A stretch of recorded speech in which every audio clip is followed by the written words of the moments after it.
Hello everyone, this is Sumit Kumar. I hope आप लोग बहुत अच्छा होंगे और बहुत अच्छा मैथमेटिक्स कर रहे होंगे। ये जो क्वेश्चन है जो हम लोग यहाँ लिखे हुए इस बोर्ड में जो आपको क्वेश्चन दिख रहा है, ये एक्चुअली सेसा नेट दिसंबर का क्वेश्चन है 2023 का। और एब्स्ट्रैक्ट अलजेब्रा सेक्शन का क्वेश्चन है, ग्रुप थ्योरी का। और इस ग्रुप थ्योरी के प्रॉब्लम्स में जहाँ होमोमॉर्फिज्म्स आ जाएं या एक पार्टिकुलर ग्रुप देके बोले कि इसके इतने ही सब ग्रुप्स हैं तो कितने ऐसे ग्रुप्स होंगे और इस टाइप के क्वेश्चंस, इसमें अक्सर बहुत सारे स्टूडेंट्स को दिक्कत होता है। तो उसी को हम लोग सॉर्ट आउट करने के लिए क्वेश्चन पिक करा है और ये क्वेश्चन लगभग बहुत सारी जगहों से पूछे गए हैं स्टूडेंट्स ने। तो हम लोग इसी के बारे में चर्चा करेंगे कि इस क्वेश्चन में क्या कॉन्सेप्ट है और इसको कैसे अप्रोच करेंगे, ताकि आपका आने वाला जो एग्जाम है, ये जो एग्जाम आप देना चाह रहे हैं जून का 2024 का, वो आपका अच्छा जाए। या आगे और भी आप अच्छे मैथमेटिशियन बनना चाहते हैं मैथ्स के फील्ड में, तो ये कॉन्सेप्ट कहीं आपको उस लेवल तक हेल्प कर पाए। ठीक है, तो चलिए पहले क्वेश्चन देखते हैं कि क्वेश्चन क्या है आपके पास। बोला बोला जा रहा है कि कौन सा सही है या गलत है। ठीक है, कौन सा सही है, which of the following are wrong और करेक्ट। ठीक है, फर्स्ट ऑप्शन यहाँ पे बोला गया है कि आपके पास दो फाइनाइट ग्रुप है। ठीक है, जहाँ पे कि दोनों का ऑर्डर का जीसीडी वन है, मतलब their orders are coprime. ठीक है, order of G one and order of G two are relatively prime. तो अगर आप कोई भी होमोमॉर्फिज्म लेंगे जी1 से जी2 के बीच में तो वो ट्रिवियल होगा। ठीक है, तो पहला ऑप्शन क्या है, आपके पास दो फाइनाइट ग्रुप्स हैं जी1 और जी2। और यहाँ पे ये इन्फॉर्मेशन दे दिया गया कि ऐसा फाइनाइट ग्रुप है जहाँ दोनों का ऑर्डर का जीसीडी वन है। तो जी1 से जी2 के बीच में अगर आप कोई भी ग्रुप होमोमॉर्फिज्म लेंगे तो उसके बारे में आप क्या बता सकते हैं, क्या वो ट्रिवियल है या नॉन ट्रिवियल है। ये बहुत बेसिक क्वेश्चन है, बहुत बार आया हुआ है डिफरेंट डिफरेंट एग्जाम्स में, हम लोग देखेंगे। सेकंड क्वेश्चन पे मूव करते हैं, सेकंड ऑप्शन पे। सेकंड ऑप्शन है कि आपके पास कोई फाइनाइट ग्रुप है और एक होमोमॉर्फिज्म है जी से जी के बीच में। ये एक ऐसा होमोमॉर्फिज्म है जो फिक्स कर रहा है more than half of the elements of G. ठीक है, so F X equal to X, इसका जो सॉल्यूशन है, ये जी में जितने एलिमेंट्स हैं उसके आधे से ज्यादा एलिमेंट ऐसे हैं ग्रुप के जो इसको सेटिस्फाई कर रहे हैं, किसको, F X equal to X को। तो क्या F X equal to X होगा आइडेंटिकली, ये पूछा गया है। ठीक है, so G is a finite group, this is a group homomorphism which fixes more than half of the elements of G, then f x equal to x for all x belongs to G। Group के बारे में कुछ नहीं बोला गया है कि abelian है, साइक्लिक है, नहीं, जस्ट एक फाइनाइट ग्रुप है। गुड।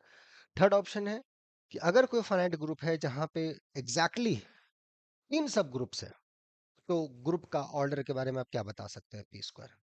थर्ड बोला गया है, फोर्थ ऑप्शन, लास्ट ऑप्शन, ये बोला है कि जी कोई फाइनाइट अबेलियन ग्रुप है, G is a finite abelian group such that G has at least, then G has at least D order of G subgroups, where d m का मतलब हो गया कि number of positive divisors of M.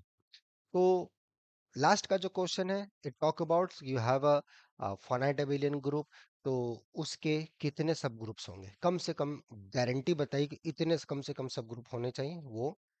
Third option है कि एक group है जिसके पास तीन ही सब ग्रुप्स है, एग्जैक्टली थ्री सब ग्रुप्स है, उस ग्रुप के बारे में हम क्या बता सकते हैं।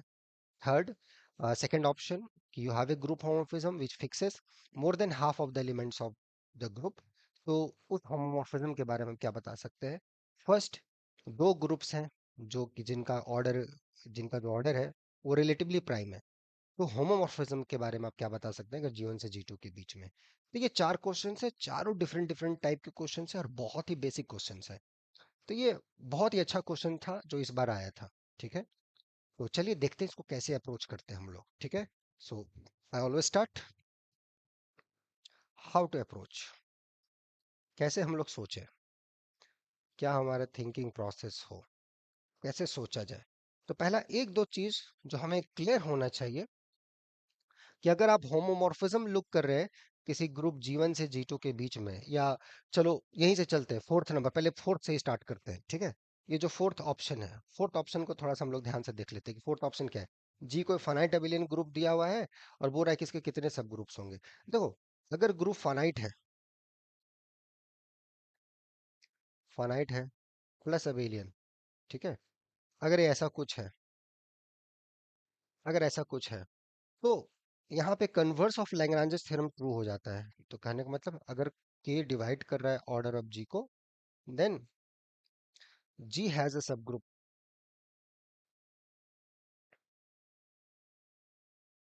ऑफ ऑर्डर के, तो जी के पास के ऑर्डर का एक सब ग्रुप होगा। कितना होगा नहीं पता, कम से कम एक जरूर होगा। ठीक है, ये हमें कन्वर्स ऑफ लैग्रांज थ्योरम, जो कि फाइनाइट अबेलियन ग्रुप में, अबेलियन ग्रुप्स में ट्रू हो जाता है उसके हिसाब से। तो इसका मतलब अगर इस ग्रुप में हम ढूंढें कि हमें कम से कम कितने सब ग्रुप्स मिलेंगे, तो हर डिवाइजर के करस्पॉन्डिंग में एक सब ग्रुप तो है, तो भैया कितना डिवाइजर्स है उतना सब ग्रुप आपको कम से कम मिलेगा।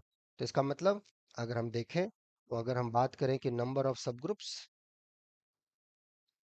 Of G is at least total number of divisors tau of order of G, है ना। एक पॉजिटिव इंटीजर के जितने डिवाइजर्स होते हैं, पॉजिटिव डिवाइजर्स, उतना कम से कम हमें सब ग्रुप जरूर मिलेगा।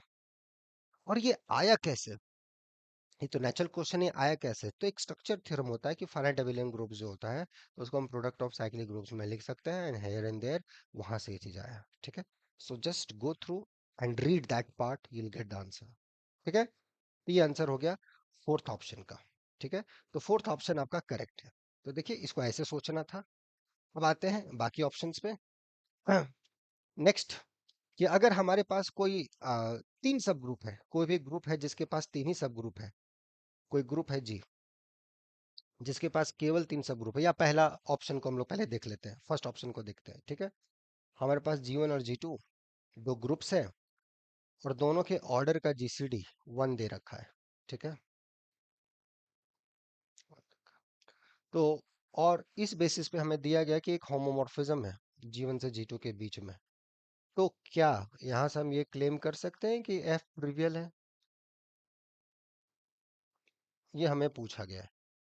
ओके, तो हमारे पास कोई ग्रुप है ना, दो ग्रुप्स है जिनका ऑर्डर रिलेटिवली प्राइम है, और वी हैव ए होमोमॉर्फिज्म। क्या वो होमोमॉर्फिज्म ट्रिवियल मैप है या नहीं है, वो क्वेश्चन पूछा गया आपसे। कैसे सोचेंगे इसको? देखिए, अगर ये होमोमॉर्फिज्म आप लेते हैं, तो आपको पता होगा कि ये जो एफ ऑफ जी1 है, ये सब ग्रुप है जी2 का, राइट। इमेज ऑफ ए सब ग्रुप इज ए सब ग्रुप, राइट। ओके, तो यहां से ये आ गया कि जो order of F of G one होगा, ये डिवाइड कर देगा ऑर्डर ऑफ जी1 को, right, by Lagrange's theorem, because this is a subgroup of this, order of this divides order of this. ठीक है, ये पहला। Also because this is homomorphism, so we have a fundamental theorem of group homomorphism. So fundamental theorem of group homomorphism says, well, कि G1 upon kernel of F, it's isomorphic to F of G1. ठीक है, G1 congruent modulo kernel F isomorphic to its range set।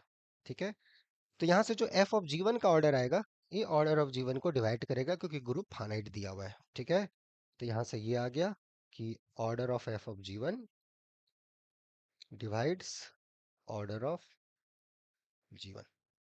ठीक है, because this quotient isomorphic to this, so this group का जो order होगा, ये order of जीवन को डिवाइड करेगा।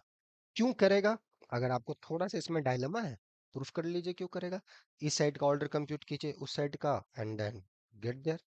सो order of F of G one divides order of G one, sorry, यहाँ से आ जा रहा है ऑर्डर ऑफ जी टू को डिवाइड कर रहा है, एक्सट्रीमली सॉरी। ये इसका सब ग्रुप था, तो इसका ऑर्डर इसके ग्रुप का ऑर्डर को डिवाइड किया, और इधर से आ गया ऑर्डर ऑफ एफ जीवन डिवाइड्स ऑर्डर ऑफ जीवन। तो ये जो ग्रुप है, इन दोनों को डिवाइड कर रहा है, तो दोनों के जीसीडी को डिवाइड करेगा। एक नंबर दो नंबर्स को डिवाइड कर रहा है, तो दोनों का जो जीसीडी आएगा उसको भी डिवाइड करेगा, और जीसीडी आपको 1 दे रखा है, तो ये ग्रुप का जो ऑर्डर होगा, वो 1 को डिवाइड करेगा इसका order.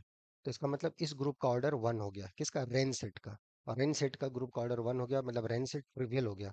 That means function is trivial, so homomorphism is trivial. So that's how you should do. Okay, ऐसे इस क्वेश्चन को सोचना है, ऐसे इस क्वेश्चन को करना है। ठीक है, ओके, देख लीजिए आपके सामने ये प्रूफ है।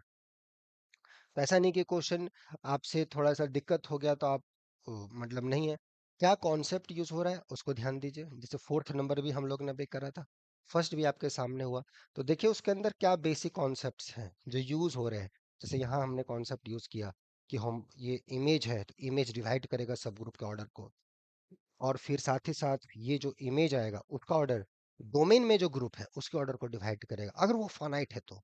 क्यों हो रहा है, कैसे हो रहा है, उसको ध्यान देना है।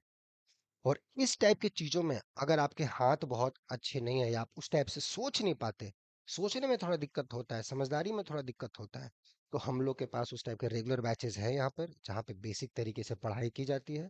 समझाया जाता है, तो उसको आप ज्वाइन कर सकते हैं। 2 जून से रेगुलर बैचेस यहाँ स्टार्ट होंगे, आप जुड़ सकते हैं। या इस बार जून का भी एग्जाम है, आपके कॉन्सेप्ट बहुत अच्छे हैं, लेकिन आप इस टाइप से प्रॉब्लम्स को अप्रोच करने में आपको दिक्कत हो जाता है। आप समझ नहीं पाते कि इस टाइप के क्वेश्चंस को कैसे अप्रोच करें। तो उसके लिए हम लोग का एक शॉर्ट टर्म कोर्स भी है, आप उसमें भी जुड़ सकते हैं, ठीक है। लेकिन पर्पस ये है कि आप सीखिए, अच्छे से सीखिए, समझ से सीखिए, ताकि आने वाला एग्जाम्स आपका अच्छा हो। Okay, that's a whole purpose, ठीक है। और मैथ में जो इंटरेस्ट है आपका, वो और निखर के आए, ठीक है। ओके, सो ये पार्ट हो गया आपका। सेकंड ऑप्शन पे आते हैं। सेकंड ऑप्शन देख लेते हैं क्या है। जी कोई फाइनाइट ग्रुप है, अच्छा, और एफ जी से जी के बीच में होमोमॉर्फिज्म्स है, such that F fixes more than half of the elements of G. तो ऐसा है, ये एक होमोमॉर्फिज्म है, such that F of X जो एक्स हो रहा है ना, ऐसे कितने एक्स हैं जितना ऑर्डर ऑफ जी है उसके आधे से ज्यादा। So F X equal, fix करने का मतलब F X equal to X का सॉल्यूशन होना। तो F X equal to X का कितने ऐसे एक्स हैं जी से, कितने एक्स हैं जी में जो F X equal to X को सेटिस्फाई कर रहे हैं। भैया ऑर्डर ऑफ जी कितना है, उसको 2 से डिवाइड कीजिए, जो आ रहा है उससे बड़ा, उससे बड़ा, उससे ज्यादा नंबर्स हैं जी में, उससे ज्यादा एलिमेंट्स हैं जी में जो इसको सेटिस्फाई कर रहे हैं। तो अगर ऐसा है, तो क्या एफ ऑफ एक्स एक्स के बराबर हो जाएगा फॉर ऑल, मतलब एफ पूरे के पूरे ग्रुप को, एलिमेंट को ही फिक्स कर देगा। ऐसा है क्या? बहुत अच्छा क्वेश्चन है ये, ठीक है, ये क्वेश्चन है। अब चलो इसको देखते हैं कि इसको हम लोग कैसे अप्रोच करें। ओके, तो इसको कैसे अप्रोच किया जाए, ये आपने दिया हुआ इंफॉर्मेशन, ठीक है। तो इसके लिए हम लोग जो है बेसिक, अब ग्रुप जो दिया हुआ है फानाइट, यहाँ कुछ नहीं बताया, बिलियन है, साइक्लिक है, कुछ इन्फॉर्मेशन नहीं है, कोई बात नहीं, जरूरत भी नहीं है। एच हम डिफाइन करते हैं, all those elements from the set G such that F of X equal to X, ये सेट हम डिफाइन करते हैं। और मेरा क्लेम होगा कि एच सब ग्रुप हो जाएगा जी का, ये मेरा क्लेम है कि एच जो है वो हमारे सब ग्रुप हो जाएगा। सब ग्रुप कैसे हो जाएगा? सब ग्रुप के लिए हमको क्या चाहिए? सब ग्रुप के लिए हमें चाहिए कि अगर 2 एलिमेंट्स हैं तो दोनों का प्रोडक्ट उसके पास, एलिमेंट है तो उसका इनवर्स, ये 2 चीजें हमें चाहिए। तो आप देखिएगा अगर एफ 2 एलिमेंट को फिक्स कर रहा है तो उनके प्रोडक्ट को भी फिक्स कर देगा, राइट? आवाज दे देंगे। तो अगर आप पहला, तो ये नॉन एम्प्टी है, राइट, आवाज दे दीजिए। क्योंकि एफ ऑफ आइडेंटिटी एलिमेंट तो फिक्स हो ही रहा है इन जनरल, इसका इसके साथ कोई लेना देना नहीं है। कोई भी होमोमॉर्फिज्म हो, एच अगर आप ये डिफाइन करते हैं कितने जी के एलिमेंट जो फिक्स किए जा रहे हैं अंडर एफ, वो सब ग्रुप होंगे। इन पार्टिकुलर इसके लिए भी होगा। तो ये क्यों होगा? F of E equal to E हो गया। बाकी अगर कोई 2 एलिमेंट आप उठाते हैं एच से, तो आपको दिखाना पड़ेगा कि प्रोडक्ट इसके पास होना चाहिए, तो भैया प्रोडक्ट फिक्स होना चाहिए। तो प्रोडक्ट का डेफिनेशन लेके चलते हैं, चूंकि होमोमॉर्फिज्म है तो F of A B equal to this, ये ए है ये बी है, चूंकि ए और बी फिक्स्ड हो रहा है, एच का एलिमेंट है। इनवर्स भी उसके पास होना चाहिए, एफ ऑफ ए इनवर्स। होमोमॉर्फिज्म्स का हम लोग प्रॉपर्टी यूज करते हैं, तो ये आ गया, एफ ऑफ ए के बराबर है 10। F of A inverse F of A B equal to A B, तो यहाँ से क्या आ गया कि ये ए बी और ये ए इनवर्स दोनों के दोनों एच के अंदर चले गए। तो इसका मतलब एच हमारा सब ग्रुप हो गया जी का। Done। तो ये जो है ये सब ग्रुप हो गया जी का। अब आ जाइए, हमारा जो इन्फॉर्मेशन आपने दिया है, आपने क्या इन्फॉर्मेशन दिया है? आपने ये इन्फॉर्मेशन दिया है कि एच का जो ऑर्डर है, ये कम से कम जितना ग्रुप का ऑर्डर है उसके आधे से ज्यादा एलिमेंट्स है। तो order of H greater than order of G by two, ये आ गया। और लैग्रांजेस थ्योरम बोलता है कि order of H must divide order of G, और ऑर्डर ऑफ एच जो है order of G by two से बड़ा है। ऐसा कौन सा नंबर है भैया, एन, ऐसा कौन सा नंबर है जो एन बाई टू से बड़ा है और एन को डिवाइड कर रहा है? एन खुद, राइट, कोई नंबर है जो एन को डिवाइड करेगा लेकिन एन बाई टू से बड़ा है, वो एन खुद है। सो एच, चूंकि ये सब ग्रुप है जी का, ये order of H order of G को डिवाइड करेगा। बट कंडीशन यहाँ दे रखा है हाइपोथेसिस में कि एच में जो एलिमेंट्स है ऑर्डर ऑफ जी, जितने आधे एलिमेंट्स उससे ज्यादा है। तो इसका मतलब एच को फिर जी होना पड़ेगा, कोई दूसरा उपाय नहीं है। सो एच, ये हमने सब ग्रुप प्रूफ कर दिया, और यहां से आ जाएगा H equal to G. Lagrange's theorem हम लोग यूज कर लेंगे, तो इस केस के लिए हमें ये यूज करना होगा और फाइनाइटनेस यूज करना होगा टू अप्लाई लैग्रांजेस थ्योरम। यहाँ तक हमें कोई फाइनाइटनेस यूज नहीं करना था to show H is a subgroup and all that, ठीक है। जहां तक सब ग्रुप की बात है कि एच सब ग्रुप है, उसके लिए हमें कोई हाइपोथेसिस की जरूरत नहीं कि ग्रुप फाइनाइट है या ये आधे से ज्यादा एलिमेंट को फिक्स कर रहा है। We don't need any such information till now, we only need कि ठीक है, चलो भैया आपका फाइनाइट है तो ठीक है, ये डिवाइड करेगा। अब आपने बताया है कि आधे से ज्यादा एलिमेंट फिक्स हो रहे हैं, तो ये सब ग्रुप का ऑर्डर जो है, ग्रुप के एलिमेंट के ग्रुप के ऑर्डर के आधे से ज्यादा हो गया, तो ये फिर जी के बराबर होगा, क्योंकि जी का फैक्टर है, ऑर्डर ऑफ जी का फैक्टर है। तो एच जी हो गया, so F X equal to X fixed हो गया। कितना अच्छा और सिंपल क्वेश्चन है। तो ये सब क्वेश्चंस को एग्जाम में आपको, चूंकि हम यहाँ एक्सप्लेन कर रहे हैं इसलिए इतना समय लग रहा है, ये सब क्वेश्चन को आपको एग्जाम में 1 मिनट 2 मिनट का अंदर आंसर देना है। ये कैसे आप दोगे? जब चीजों पे आपका कॉन्सेप्ट क्लियर रहेगा, क्लैरिटी रहेगी, थॉट ऑफ क्लैरिटी, चीजें दिखेंगी कि हाँ ऐसे हो रहा है, ये करना है। क्वेश्चन देखे नहीं कि क्लिक हो आइडिया कि क्या करना है, करना क्या है, क्या गिवन है और क्या करना है। ये अप्रोच क्लियर हो, ये अगर अप्रोच क्लियर रहेगा तो बन जाएगा क्वेश्चन। वो अप्रोच अगर नहीं क्लियर है, भले आप कितना भी प्रॉब्लम सॉल्व कर लो, कितना भी कर लो, अगर आपको थ्योरेटिकली चीजें नहीं क्लियर है तो फिर नहीं बनेगा क्वेश्चन, क्योंकि ये क्वेश्चन तो अब एग्जाम में आएगा नहीं।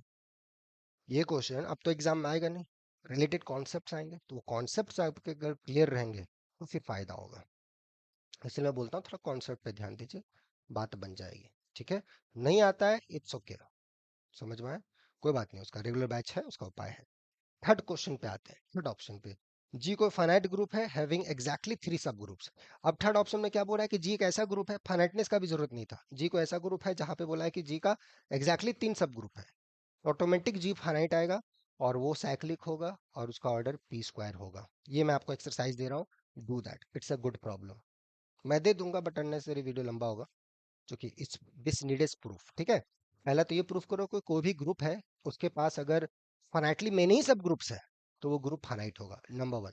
अब यहाँ पे बोला है कि केवल 3 सब ग्रुप है, फाइनाइट ग्रुप है, केवल 3 सब ग्रुप है, ठीक है, एक आइडेंटिटी और एक ग्रुप जी है ही, एक तीसरा सब ग्रुप मिलेगा, वो प्रूफ कर दो कि वो जनरेट कर देगा। वो जनरेटर है या नहीं है, ये आपको ध्यान से सोचना है, ध्यान से सोचना है। ठीक है, अब उसको सोचो कि कैसे अप्रोच आप करोगे। बहुत मजेदार प्रूफ है, बहुत कुछ सीखने को मिलेगा थर्ड ऑप्शन में। नहीं बनेगा मैं नेक्स्ट वीडियो में डिस्कस करूंगा। तो मैं चाहता हूँ आप लोग सोचो, और आप लोगों में बहुत सारे स्टूडेंट ऐसे हैं जो मैंने पहले कुछ क्वेश्चंस पूछे थे, उसका आंसर आप लोग कभी ना कभी देते रहते हो, इसका जरूर भेजना, मैं देखूंगा। ठीक है, तो थर्ड ऑप्शन आपके लिए एक्सरसाइज है, इसको बनाना। तो यहाँ पे, और ये सही ऑप्शन है, ये सही ऑप्शन। तो इस क्वेश्चन के चारों ऑप्शन करेक्ट हो गए, और ये पार्ट सी का क्वेश्चन है। आपको पता होगा पार्ट सी में ही स्टूडेंट्स को दिक्कत होता है। पार्ट ए में तो चलो, पार्ट बी में तो चलो आप हेयर एंड देयर करके कुछ ऑप्शन डिस्कार्ड कर सकते हो। पार्ट सी में ऐसा नहीं चलेगा, पार्ट सी में जब तक आपके पास कॉन्सेप्ट्स क्लियर नहीं रहेंगे तो फायदा नहीं होगा।